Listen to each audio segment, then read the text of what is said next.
We Want to Do More Than Survive: Abolitionist Teaching and the Pursuit of Educational Freedom by Dr. Bettina Love, Boston, Massachusetts, Beacon Press, 2019. Do we really love all children? To even begin to attack our destructive and punitive educational system, pedagogies that promote social justice must have teeth. They must move beyond feel-good language and gimmicks to help educators understand and recognize America and its schools as spaces of whiteness, white rage, and white supremacy, all of which function to terrorize students of color. For example, too much of the field of education is filled with quick fixes or slogans, for example, no excuses, gimmicks, for example, grit, best practices, for example, benchmarking, and professional developments, for example, understanding poverty, that focus on dark students through the lenses of daily struggles with trauma, gaps in learning, poverty, hunger, and language barriers. Each fix falls short precisely because it fails to acknowledge how these struggles are direct consequences of injustice.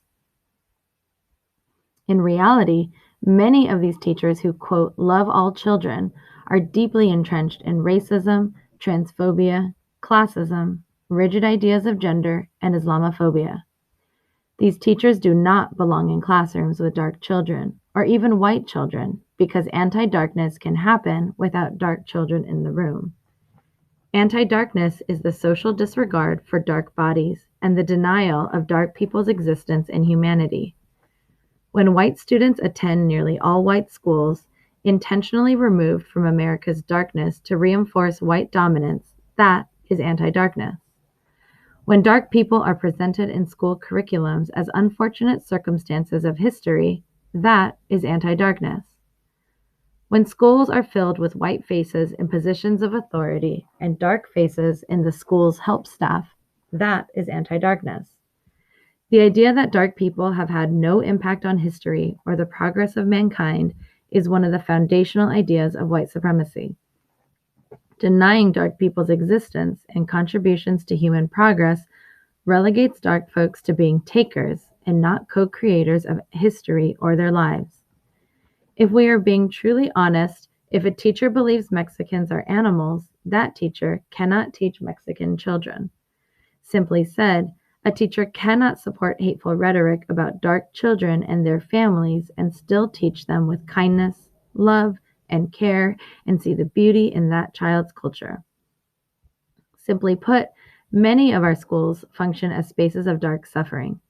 Education researcher Michael Dumont argues that schools operate as spaces of racial suffering because educational access and opportunity seem increasingly and even intentionally elusive to dark children.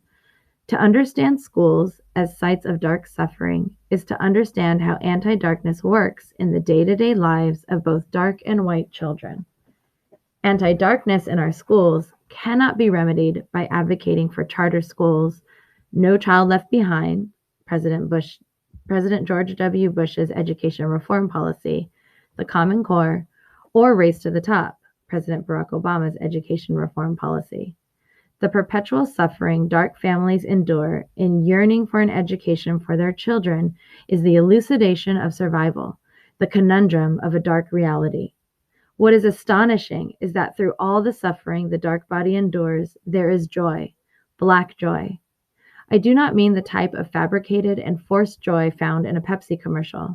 I am talking about joy that originates in resistance, joy that is discovered in making a way out of no way, joy that is uncovered when you know how to love yourself and others, joy that comes from releasing pain, joy that is generated in music and art that puts words and or images to your life's greatest challenges and pleasures, and joy in teaching from a place of resistance, agitation, purpose, justice, love, and mattering.